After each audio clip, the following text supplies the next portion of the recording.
morning. Welcome back to Daybreak. It's now some 21 minutes to 7 a.m. and I want us to begin by looking at some of the stories making headlines. But first to introduce one Herman Manyora, who is a political commentator. He's also a lecturer at the University of Nairobi. Good morning. Morning to you, Sam. And you have Fred Okango, who is the Political Affairs Secretary within KANU. Good morning. Good morning, Sam.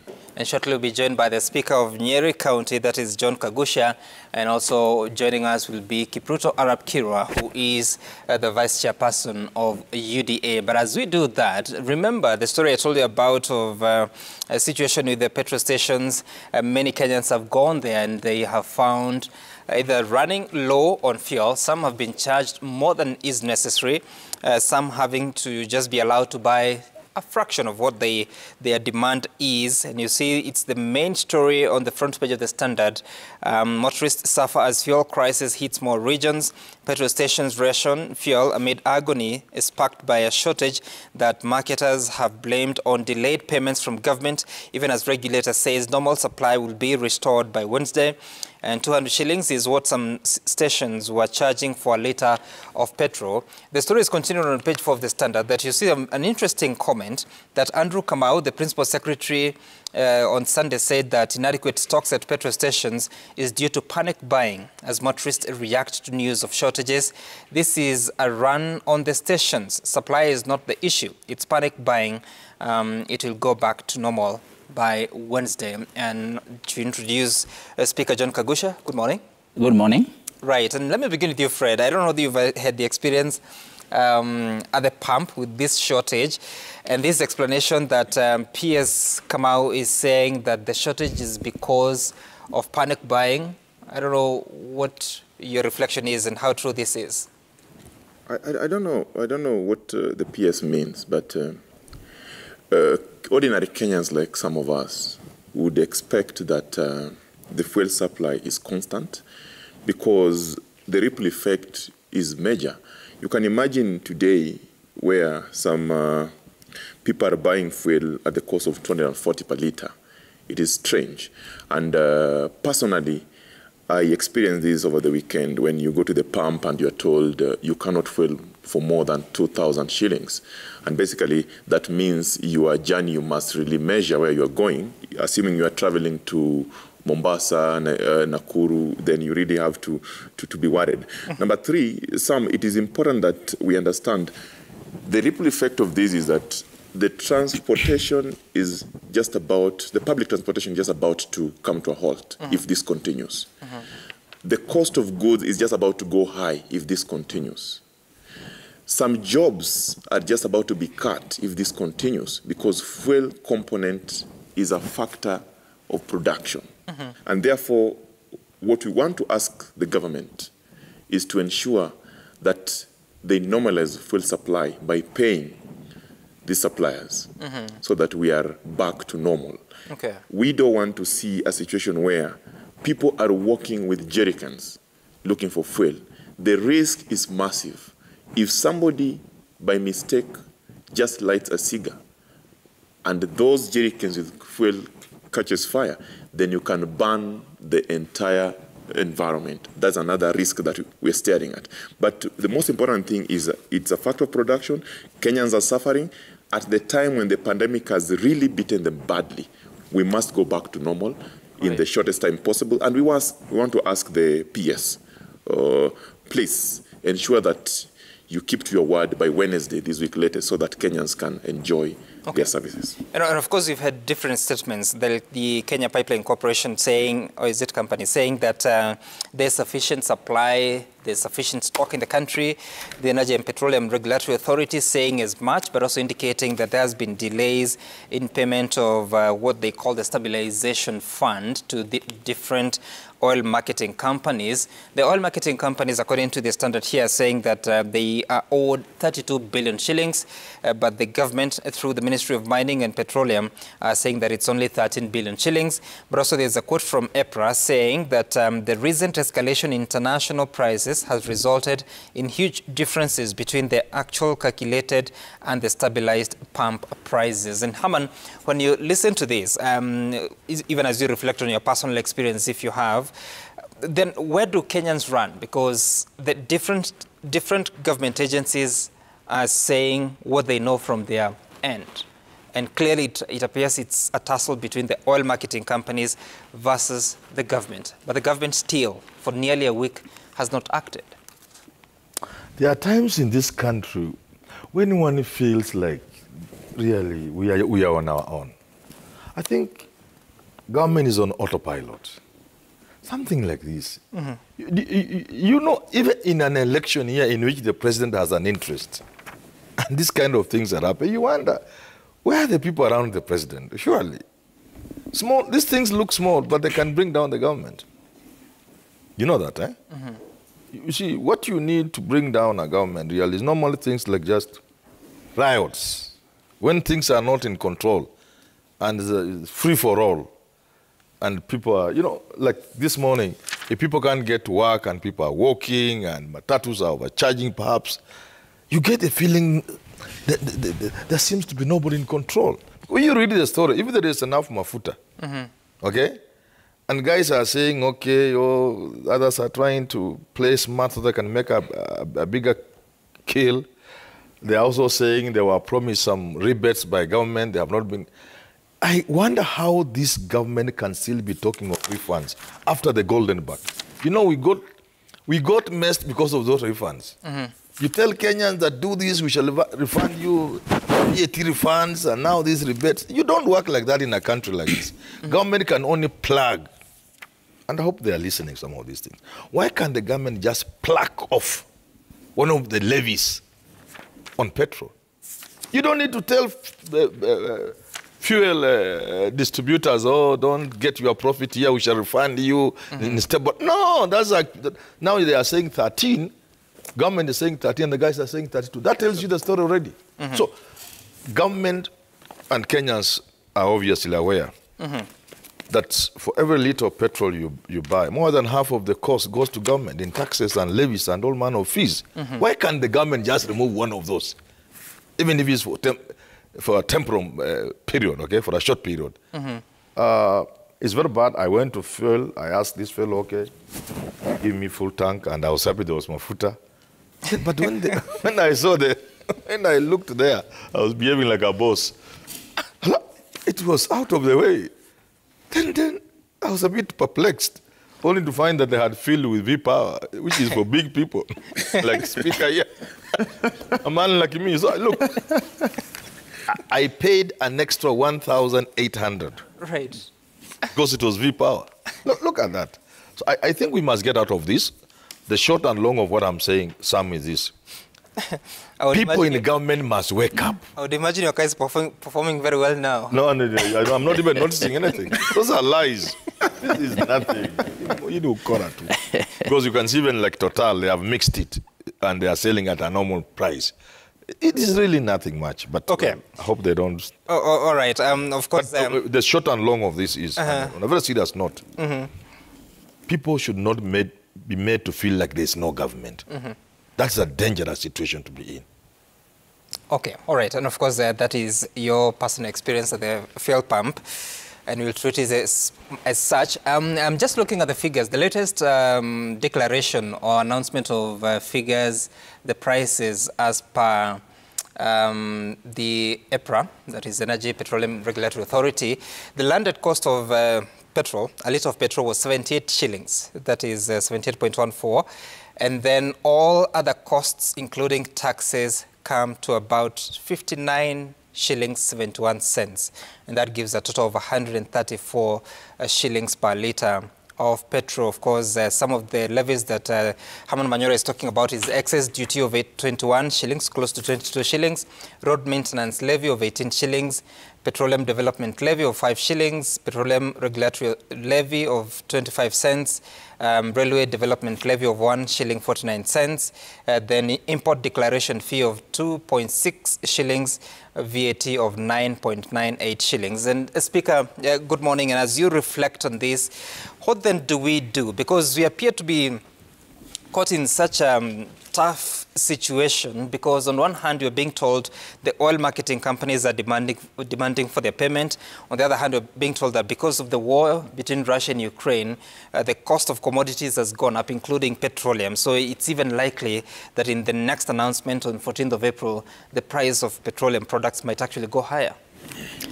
Well, the issue of Russia versus Ukraine war does not arise in any way in this case. And we expect the government, which fails to perform, will more often than not start blaming other external factors for their own failures. In this case, I'm surprised that the Daily Nation today is talking about a situation that is threatening to spiral into a full-blown crisis. This issue has already now spiraled into a full-blown crisis as we talk. And unfortunately, the government doesn't seem to have feelers which give its information on the suffering that Kenyans are facing down up country. What the government seems interested much more is whether they are able to coerce, threaten, arm twist Kenyans into supporting their projects, political projects, but not how they are suffering. This issue has not started today. It did not start yesterday. I did a presser about 7 days ago, more than a week ago, when in Mukurweini, people could not get fuel. I called local media. I'm happy they did give the story, but the story never caught the attention of government. It never caught the attention of even these major media houses. Until when now this case has spiraled into a full-blown crisis is when we now seem to be highlighting. And I want to really challenge us that we must call it as it is, and we must call out government where it is not coming out clearly. And we must help common mwananchi by bringing out some of these ugly stories that we are having in up country. We are not having this crisis as much in Nairobi. And if it is now in Nairobi, then it has reached here. But from where I'm coming from, in Mukurweini today, we have not had fuel for 1 week. As I was coming today, when people saw my flyer, my poster that I'm coming to Citizen, the biggest number of calls I have received is to help people with a jerrycan of fuel back home. I've had my friends requesting that I carry for them 5 liters of fuel. In fact, I've even asked them to talk to my driver and see whether there's anything he can do. But now you see I'm using a government vehicle. It's for real? No, I'm talking this for real. I have messages here. Some I can show you. They are here. Messages. People want fuel. There's no fuel at home. Yesterday in the morning, there's some work. No, that is on Saturday. There's some work we were supposed to have done. And the people I had sent to do the work could not do it because there was no fuel. They spent 3 hours lining in Nyeri town. And these are crises that has been there. It has been gaining momentum every day. I personally did go to media and called media to give that as part of the challenges we are suffering from. I think they did carry the story. That is the local media, our vernacular media. Yeah, but this doesn't seem to have caught the attention of government. And you see, what is happening is not that we don't have fuel. It is for real we have fuel. It has nothing to do with the crisis in Ukraine. It has a crisis to do with BBI. What you have to remember is when we were doing BBI, severally, we were supposed to increase, the EPRA was supposed to increase the price of fuel.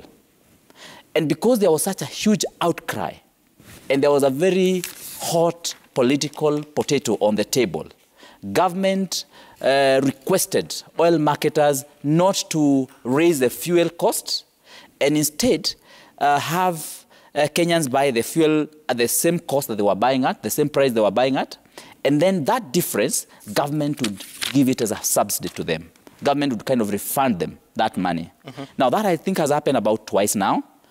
Unfortunately, from the BBI time until now, that has not been done. That money has not been refunded. And now government finds itself again in a crisis because you have not refunded what... Sorry, between BBI time and now, what specific month are you talking about? No, you see, we have the government kind of requested the oil marketers and also the retailers not to increase the fuel pump prices.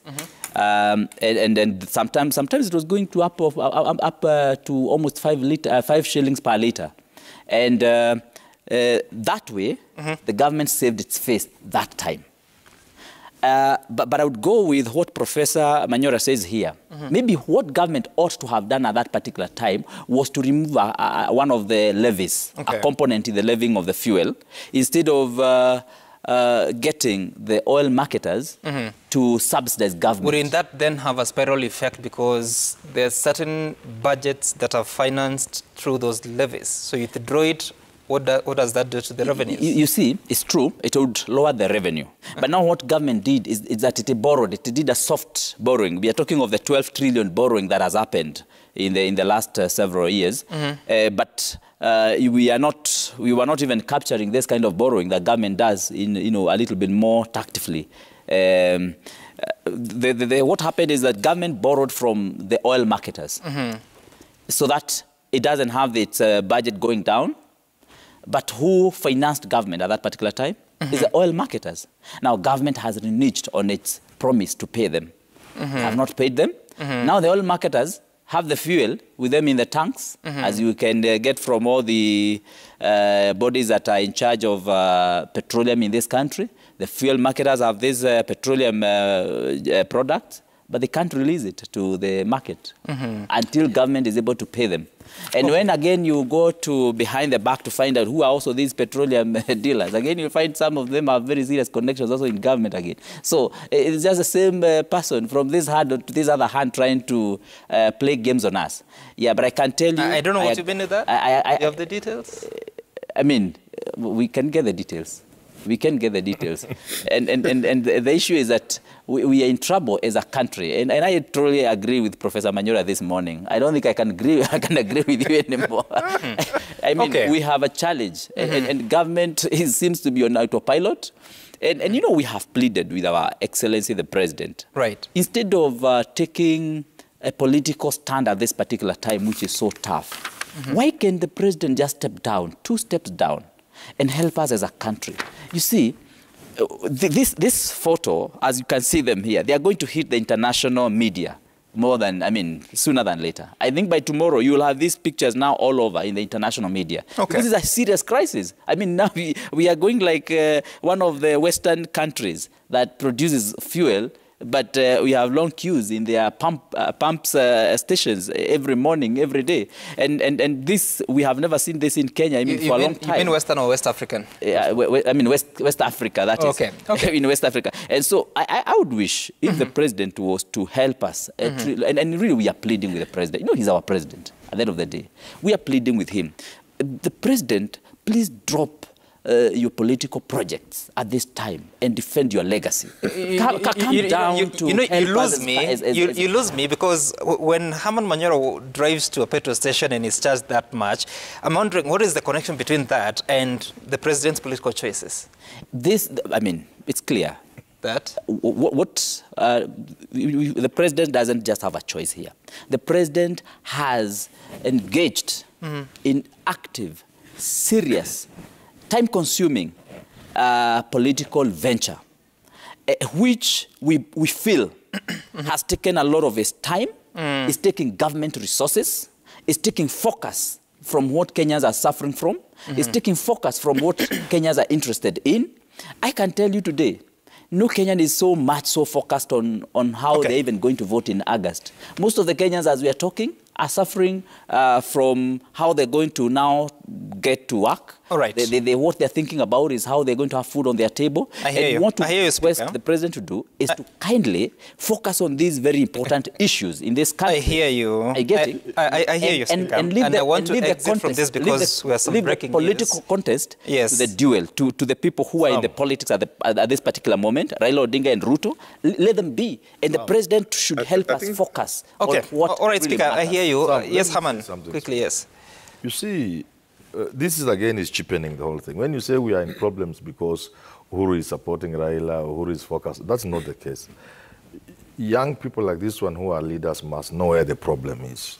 Sam, let me tell you, from independence, energies of the state, infrastructure of the state, attention of the state, working for the state simply meant ensuring the president was in power and was safe and nobody will remove him. All the energies of the state working for government simply meant that the president had to be assured of his existence in State House. Now, when that became no more the issue, it's no longer the issue. Government functionaries have never found what else to do. They just go around offices, hang around there, make deals, brokerage things, make contacts with tenders and what. We have never refocused, because the focus in third world countries, and this was a CIA thing, was to plant fear into the president. You know, during the Cold War period, plant fear into Kenyatta, one, that your government is going anytime. So every attention of the government was to ensure Kenyatta was safe in State House. Now, this is no longer the case. Nobody is interested in Uhuru's job. He will go anyway. His time will come and go. Kibaki came and went. Moi went. So we have never refocused. We have never asked ourselves, what does it mean to put on your suit and report to work, including him? Nobody ever asked that question. People who report. That's why when Michuki and Matiang'i work, they look different. Look at Michuki. You know, he looked completely non-Kenyan. He wasn't Kenyan. Look at Matiang'i. He doesn't look Kenyan, because nobody else reports to work. So people of Kenya, especially young people like you must now focus your energy and keep asking ourselves, when a person like Fred reports, if he's a civil servant, anaenda kufanya nini kazi in his nice suit and a tie? Is it to work or to cut deals? Because there's nothing. If you ask that question, if people were doing that sum, this mafuta maneno haingekuwa. Because people will know there's a problem and they'll deal with it. Okay. That's where the problem is. Not about Uhuru being in politics. Yes. After all, Uhuru is a politician. Kenya is a political state. Okay. You can't fault the president for being in politics. I hear you. Fred, please, 30 seconds so that we take a break. I think Speaker Kigusha is mixing issues. You know, today, the deputy president who he supports is still in government. If it is true that the president has failed to address this issue of fuel, which in my view I don't think he has failed, because the relevant institutions, particularly the regulating authorities, have spoken about it, that is under government, then even the deputy president should come out and tell people what he's doing to normalize the fuel supply. You know? So, Speaker Kigusha, I mean, let's not mix this issue. And again, let's not play politics with it, because he says that he wants to now carry 5 liters of fuel from here to Nyeri, which in my understanding doesn't make sense. Let's stop this. Let's play politics that is of ideas. The idea of fuel shortage is not a political fodder and should never be used, Speaker Kigusha. When you go back to Nyeri, go and tell the people of Nyeri that fuel shortage is all over. In fact, as you say clearly, it could be global, but that is something that Kenyans will address by Wednesday, if we are to go by the statement from the government. Okay, you sound very confident. No, I want us... No, Speaker, we'll get back to that. Just one point, and like what my brother says, you wait. As we have asked the president to address this issue, you will see the president address the issue. Just wait. The president will address the issue. Ruto also should address it. All right. He's the principal assistant. The president will address I hear you, Speaker Kagusha. Are you saying that... That's how you will know Kagusha was right. I have always been right, my brother. So, Speaker, if the president responds, you'll say it's because you said it.